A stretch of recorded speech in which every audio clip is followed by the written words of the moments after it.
বিদেশের মধ্যে কি পার্থক্য। 1.5 থেকে 2 ঘন্টা চলেই যায়, কারণ তো পড়ার অপশান ছিলই। হয়েছে হয়েছে, হাতটা ভালো করে মেখে আছে। Happy days. এবার ফ্যান শুদ্ধ পেয়েছে, উল্টো পাল্টা। গুড মর্নিং, আশা করি সবাই ভীষণ ভালো আছেন। তো নতুন দিনে আর একটা নতুন ব্লগ নিয়ে চলে এসেছি। আর আজকে কিন্তু বেশ ভালো ওয়েদার, কি সুন্দর রান্নাঘরে আজকে সকাল সকাল সূর্যের আলো পড়েছে। তো যাই হোক, চলুন আজকের দিনটা শুরু করা যাক। ব্রেকফাস্টে কি খাবো সেটা দেখায়। 2 পিস পাউরুটি ছিল, এটা হচ্ছে নিচের পার্টটা। আর এই হামাসটা এইটুকুই পড়ে আছে, তাই ভাবলাম আর ফ্রিজে রেখে লাভ নেই। এবার পাউরুটিটারও গতি করি আর এইটারও।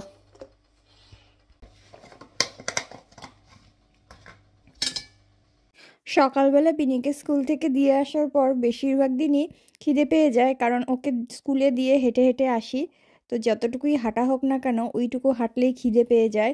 আর যখন স্কুল থাকে না, সেদিনকে যেন আমার ব্রেকফাস্টই করতে ইচ্ছা করে না, কারণ ওই হাঁটাটা হয় না, তো সেই জন্য খিদেও পায় না। চলুন এবার একটু শেয়ার করি দেশ আর বিদেশের মধ্যে কি পার্থক্য, মানে ওইখানে থাকলে কীরকম লাগতো বা এখানে থাকলে ওখানকার কি কি মিস করি। সবার প্রথমে যেই কথাটা আসে সেটা হচ্ছে, দেশে থাকাকালীন দেশে তো আমাদের সমস্ত পরিবার পরিজন সবাই রয়েছে, আর এইখানে সেটা আমরা পাই না। এখানে বন্ধুরাই পরিবার, যেটা আমি আগেও বলেছিলাম। আর এইদিকে আমার ব্রেডে হামাস মাখিয়ে একটু গরম করে নিয়েছি, এখন এটা কেটে নেব, তাহলে খেতে সুবিধা হবে। আর সেকেন্ড হচ্ছে, ওখানকার অনেক খাবার এখানে পাওয়া যায় না, সেগুলো তো ভীষণ মিস করি। তবে বাড়িতে বানিয়ে কিছু খাবার তো খাওয়াই যায়, কিন্তু নিচে বানিয়ে খাওয়া আর ইচ্ছা হলে হঠাৎ করে দোকানে গিয়ে কিনে খাওয়ার মধ্যে তো অবশ্যই পার্থক্য আছে। তো সব থেকে বড় মিস করি হচ্ছে যেই সব খাবারগুলো ওখানে পেতাম, যেগুলো এখানে পায় না। তবে হ্যাঁ, এখন অনেক কিছুই পাওয়া যায়, সব কিছু যে পাওয়া যায় না সেটা বলবো না। এদিকে আমার ব্রেকফাস্টও হয়ে গেছে, আর আমি এখন ভাবলাম লঙ্কার বোটাগুলো ছাড়িয়ে রাখি। লঙ্কাগুলো না বেশ কিছুদিন আগে এনেছিলাম, কিন্তু লঙ্কাটা ছাড়ানো হয়নি, তাই ভাবলাম হাতে যখন আজকে টাইম আছে তখন ছাড়িয়ে আমি বক্সের মধ্যে রেখে দিই। তো যাই হোক, আর থার্ড যেটা আসে সেটা হচ্ছে এই কাজকর্ম।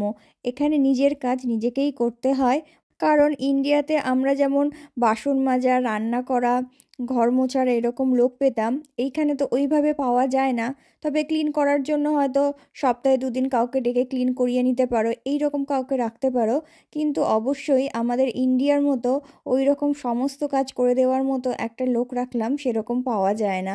ওয়াশিং মেশিন জামা কাপড় ধুয়ে দিচ্ছে, ডিশওয়াশার ডিশ ওয়াশ করে দিচ্ছে, কিন্তু সেগুলোও তো একটা মানুষকে করতে হবে, একটা মানুষকে সেই জিনিসগুলো দিতে হবে, প্রয়োজন মতো সময় আবার বের করে নিতে হবে, তো সেই কাজগুলো করা।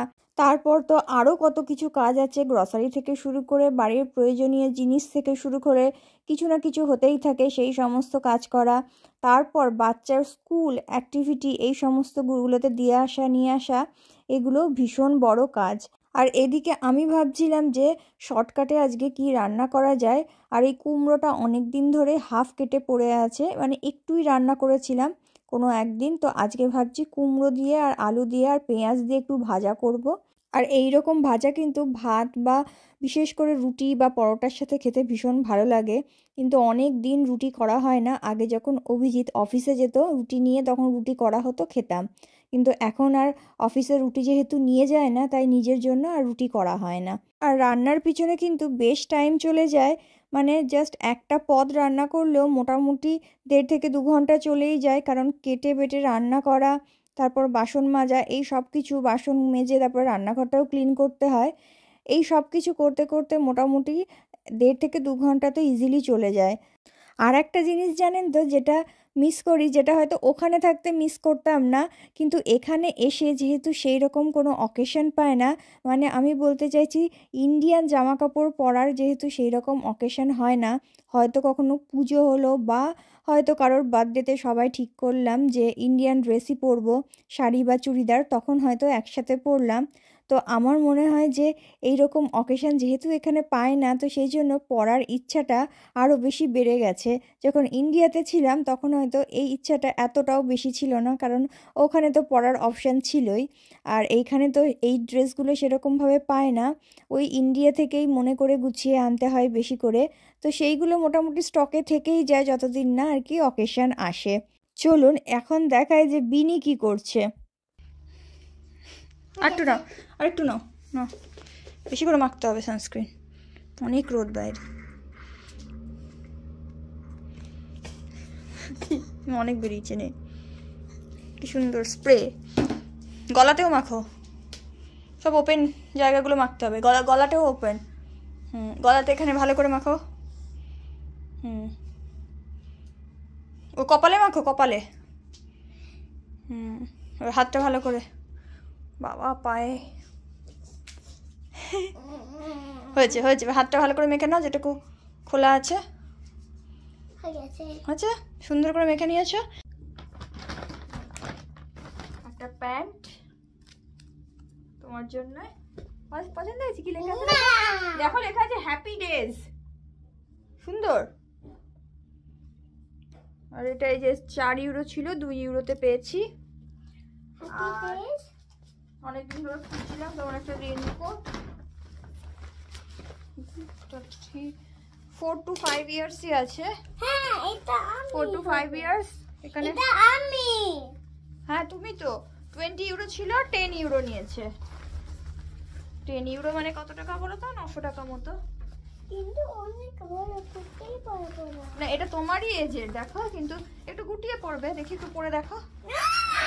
আচ্ছা পরে দেখো, না হলে তো কেন পানাটা করে কি করে বুঝবে? তোমাদের রেন জ্যাকেট আছে কিন্তু প্যান্ট পায় না। এবার প্যান্ট শুদ্ধ পেয়েছে, এরকম একটা কিনেছিলাম কিন্তু ওটা এরকম ঠিকঠাক হয়েছিল না, তাই এবার ফেরত দিই। দেখি দেখি পা ইয়ে করো, এটা কিসে হাতার মধ্যে? এটা হাতা, হাতের মধ্যে পা ঢোকাচ্ছে। যখন রেন হবে প্যান্টটা ভিজে যায়। দেখ তুই বলছিলি তোর বড়, ছোট এক সাইজ বড় আনলে ভালো হতো মনে হচ্ছে। 5 to 6 ইয়ার্স। দেখি এই দাঁড়া, এখনো পড়া হলো না তো, দেখি হাত ঢোকা। দেখ তুই বলছিলি বড়। এখানে জিনিসপত্র কেনার একটা সুবিধা আছে, যদি কিনে আনার পর কোনো রকম অসুবিধা হয় ওরা একদম রিফান্ড করে দেয়। আর বিনির এটা ভাবছি এক সাইজ বড় নিয়ে আসবো, মানে 5 to 6 ইয়ার্স। দেখে মনে হচ্ছিল অনেকটা লম্বা, ভাবছিলাম হয়তো গুটিয়ে পড়তে হবে, কিন্তু এখন দেখছি যে ঠিকই হয়েছে। আর এদিকে আমার ভাজাটাও হয়ে গেছে। বিনিকে এখন আমি ডাকতে যাব, কারণ ও গেছে বাইরে খেলতে। আর এই কদিন বেশ ভালো ওয়েদার আছে, ভালো রোদ, সেই জন্য বাইরে সানস্ক্রিন মাখিয়েই পাঠাচ্ছি। আর স্কুল থেকেও বলে দিয়েছে যে বাড়ি থেকে সানস্ক্রিন মেখে আসতে।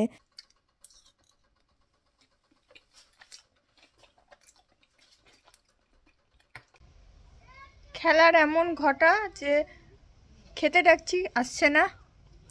যদিও এরকম রোদ উঠলে একটুখানি বাইরে খেলতে ভালোই লাগে। এই সপ্তাহটা বেশ ভালো ওয়েদার, কিন্তু না খেলে উল্টোপাল্টা খেয়ে পেট ভরাবে। এসো এসো এসো, খেয়ে দে, তারপর আবার খেলতে যাও, ঠিক আছে? চলে এসো বাবা, ওকে বলে দাও যে খেয়ে নিয়ে তারপরে খেলবে। বলে দিয়েছো তো, চলো। ওটা কি হাতে করে পাথর কেন নিয়ে এসেছো? দেখি ওটা ঘরে ঢুকিও না। কি ঘরের মধ্যে পাথর নিয়ে কি করবো? ফেলে দাও বাইরে। চলে এসো। উল্টো পাল্টা জিনিস দেখে নাচ না, নে নর্মাল ইয়োগার্ট খেতে হয়। এইসব কি ললি ফলি যা পায় তাই কিনে নিয়ে আসে। টান টেনে খুলে নে। এই তো খুলে গেছে। বাচ্চা ভোলানো জিনিস, ইয়োগার্ট ললি, সব বাচ্চা ভোলানো। তোমাদের মতো বাচ্চাদের, অবাধ্য বাচ্চা যা দেখে তাই কিনে নিয়ে আসে। খুব নাচ, এখন নাচ, এসব উল্টো পাল্টা খেয়ে নাচ। আমার ওই কাজকর্ম করার টাইম ওই 1:30 পর্যন্তই থাকে। তারপর বিনি স্কুল থেকে চলে আসলে আমার আর টাইম হয় না, কারণ মোটামুটি প্রত্যেক দিনই বিকেলবেলায় একদিন বাদ দিয়ে কিছু না কিছু ওর অ্যাক্টিভিটি থাকে। তো সেই জন্য তাড়াতাড়ি করে খাইয়ে দাইয়ে তার জন্য রেডি করতে হয়। তো আজকে তাইকুন্ডু আছে, সেখানেই নিয়ে যাব। তো এখন বেরিয়েও পড়েছি। চলো তাহলে ব্লগটা এখানেই শেষ করছি। সবাই খুব ভালো থেকো। আজকের মতো টাটা।